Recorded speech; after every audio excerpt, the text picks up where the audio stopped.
So we're 1 week down in the 2023 NFL season. And yes, there's still many more to go. But like I said, we have to relish it while it lasts. Because it's only 4 months and we only get it when we get it.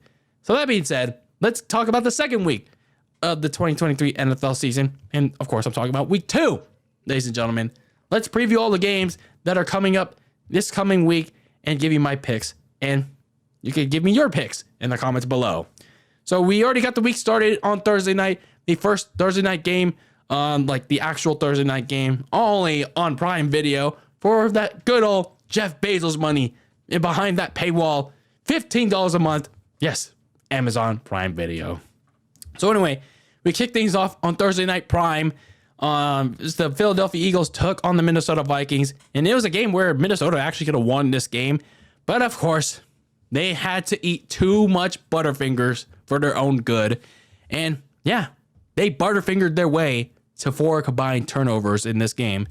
And, you know, even with a comeback attempt in this game, just not enough time. Not enough time on their side to do such, as the Eagles held on 34-28. Now let's get into our actual preview for week 2, starting with the Sunday slate of games in the early morning portion first, as we take a look at the Green Bay Packers taking on the Atlanta Falcons. Both teams having won their games in week 1. The Packers demolishing the Chicago Bears on the road, proving once again that they own the Bears 38-20.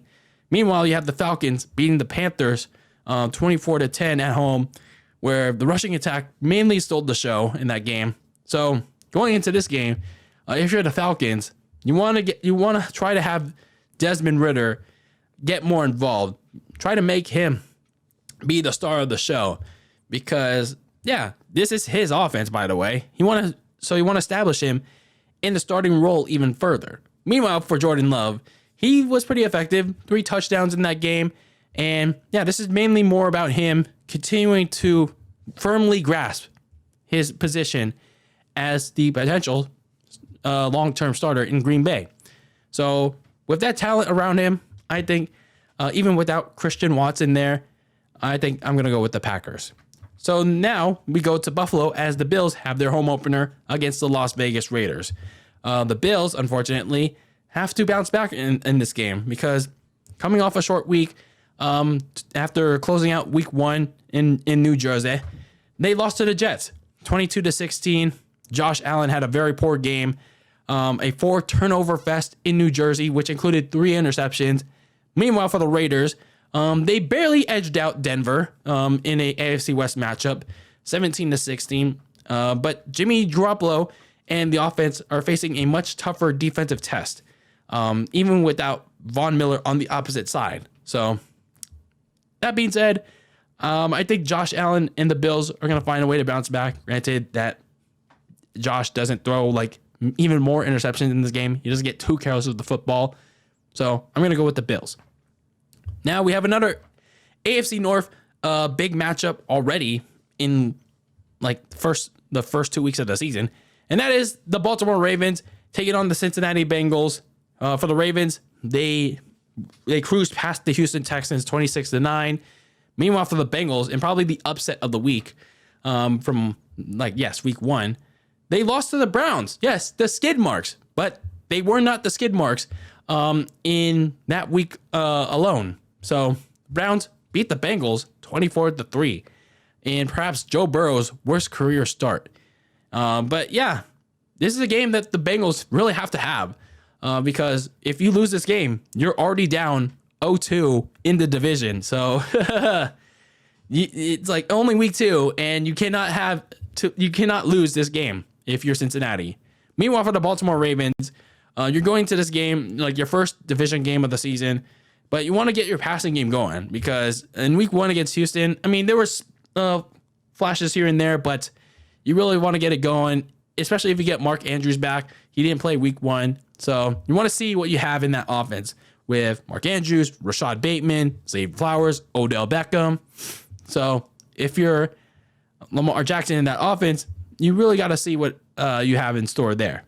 So even with that stacked offense, I do think the Bengals will find a way to bounce back in what I think will be a very close game. So I'm going to go with Cincinnati. So we have the Seattle Seahawks taking on the Detroit Lions. The Lions coming off a big upset win over the reigning, defending, undisputed Super Bowl champion Chiefs, 21-20 in the very first game of the season for the NFL. Meanwhile, for Seattle, they fell to the LA Rams at home, 30-13. Yeah, I mean, the game was not as close as you thought it was because, well, a very poor second half for Seattle where they lost both of their tackles to injuries. So the offensive line was like basically nowhere, and Seattle couldn't really move the ball. Meanwhile, for the Lions, yeah, they had a pretty solid win against the Chiefs, but you have to clean up some defensive problems there. There were a lot of lapses in that game that could have had the Chiefs win that game. So there's some things to clean up, but I think the Lions will adjust and win this game against Seattle. So then we have the Indianapolis Colts take on the Houston Texans. Both teams in need of a win. And this is actually a battle between the number 2 and the number 4 overall pick in this year's draft. So should be an interesting one for those that are looking into it. So Anthony Richardson in his first game against the Jacksonville Jaguars in week 1, he had some shaky moments, but I thought he was out of the quarterbacks that were drafted this year. And I think it was the first 10 picks. I thought that he was the best out of all of them. It just wasn't enough to keep pace with the Jaguars in a very tight battle, 31-21. And then, the Texans were pesky on defense, but CJ Stroud, it really looked rough at times. He got sacked a lot, and the Texans were just simply outmatched by the Baltimore Ravens last week. So I think the Colts are going to win this game because, of how well in terms of, not CJ Stroud, Anthony Richardson did to their expectations the week prior. So I think the Colts will win this game. But this game is mainly more about how both these quarterbacks will do in each week. So that's that. So next up, you have the Kansas City Chiefs going to Jacksonville to take on the all-elite Jacksonville Jaguars. So the Chiefs are looking to bounce back from that opening day loss to the Lions, where they literally just dropped multiple opportunities, literally, to win that game. And then for the Jaguars, obviously, like I said, they pulled away from the Colts in that game with some late scores from the running back duo.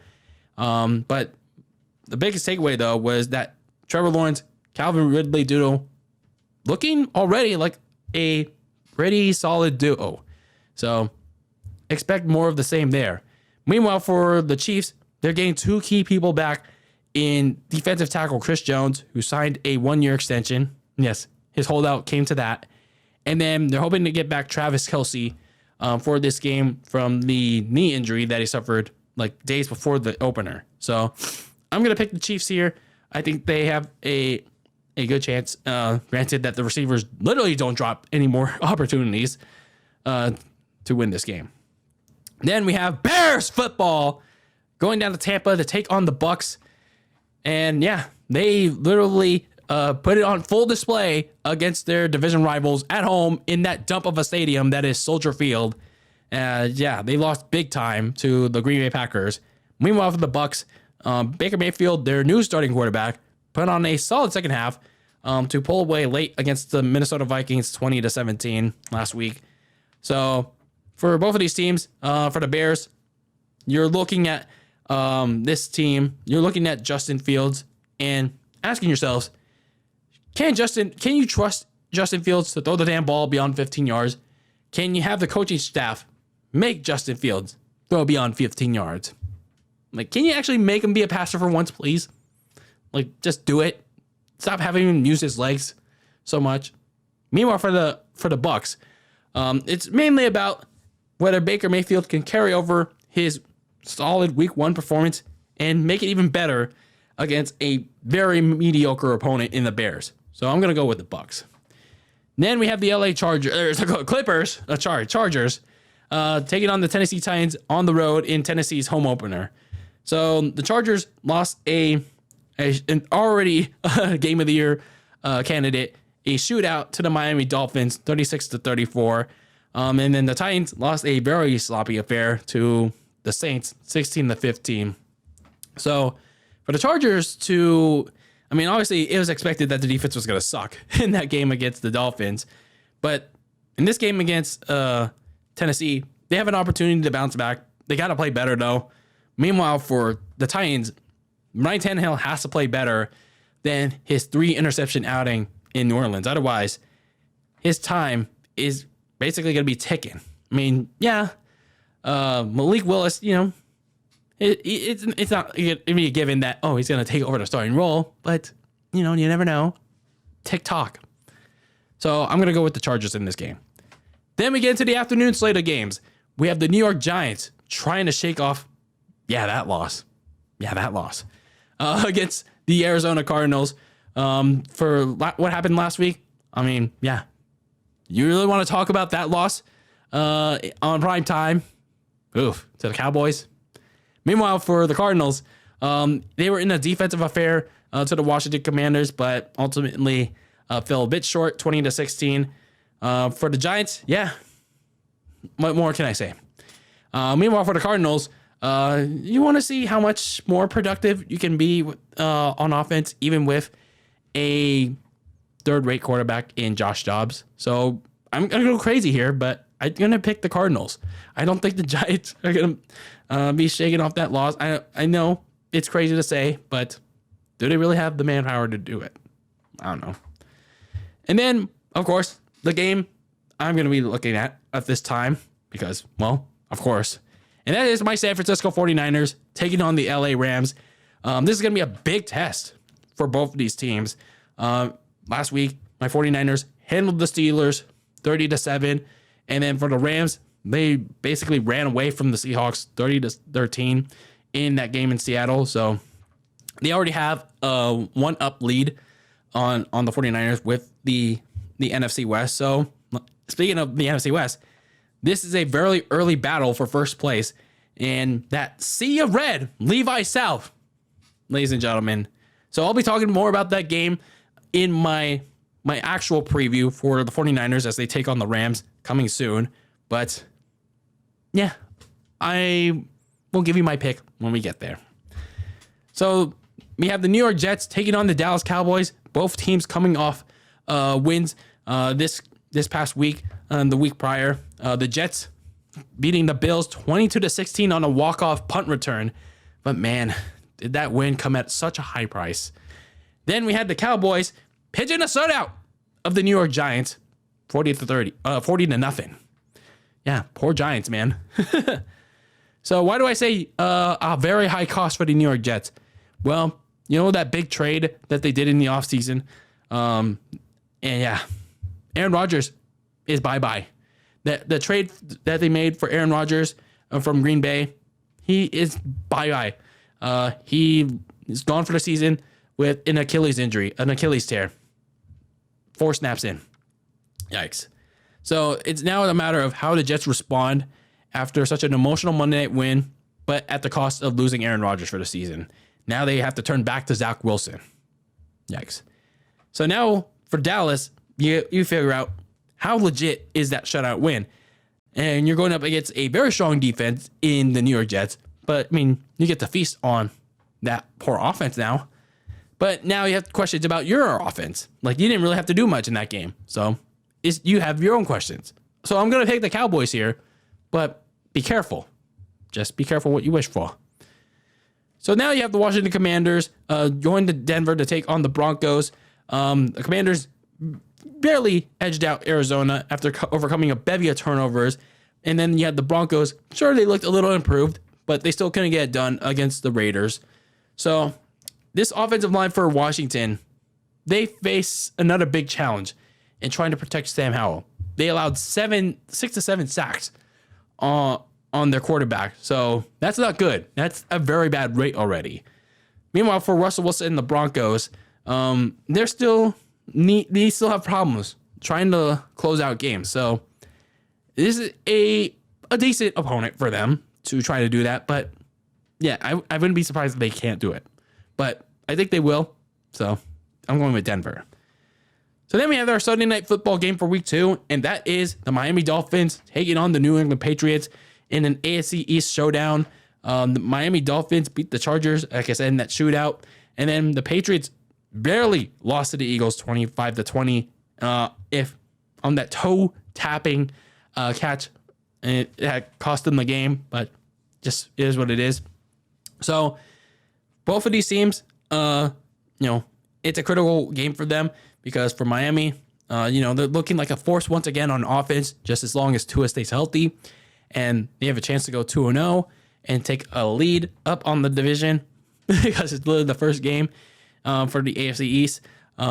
Meanwhile, for the Patriots, they have their best offensive showing in quite some time. I mean, it helps when you have an actual offensive coordinator.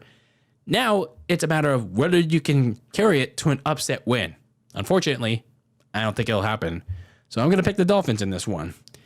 So now you have a Monday Night Football McDoubleheader. The first of 2 weeks where you have a McDoubleheader. Yeah, WWE can eat that. I know they have Endeavor now, but you really going to think it's going to improve in an instant? Oh, no. You still have the Judgment Lame. You still have Nia Jax. Yeah, Nia Jax came back literally wearing Jets versus Bills. You really going to think the Judgment Lame and Nia Snack is going to beat this Monday Night McDoubleheader? No, because let's talk about our first Monday Night McDoubleheader, and that is the New Orleans Saints taking on the Carolina Panthers in our first McDoubleheader. And yeah, for the Saints, they barely beat the Titans in Derek Carr's debut as a Saint. And then, like I said, the Panthers beat, no, they didn't beat. They lost to the Falcons in Bryce Young's first NFL start. So both of these quarterbacks are looking to get a little bit more comfortable in the new situations. Derek Carr, his new team, Bryce Young, the NFL. So I think the Saints are going to win this one. Meanwhile, in the ABC, the more nationally televised doubleheader, the Cleveland Browns, the maybe not so skid marks, are going to take on the Pittsburgh Steelers. For the Browns, they put the hammer, they put the hurt on Joe Burrow and the Bengals. And then for the Steelers, they got destroyed by my 49ers last week. So Cleveland has an opportunity here to go up very early in the division, 2-0. Yes, 2-0 in the AFC North. But Pittsburgh, they really have to find a way to bounce back here. They're going to have to do so, though, without Cameron Hayward, their defensive tackle. He's going to be out multiple weeks with a groin injury. So, yeah, it's going to be very tough. It's going to be very tough for them. So they have to find a way, regardless, to rebound from its worst home loss. Unfortunately for them, they're going to suffer another loss because I'm going with the Browns. Yes, the skid marks. So, yeah, those are my picks. That's my preview for week 2 of the 2023 NFL season. Let me know your picks, your own thoughts on this week's games, this slate of games in the comments below. And yeah, let's have a discussion about these upcoming games for week 2. So anyway, this is DylanLasagna signing out, and keep that lasagna very cold in the fridge with your takes on the world of sports. And until next time, peace out.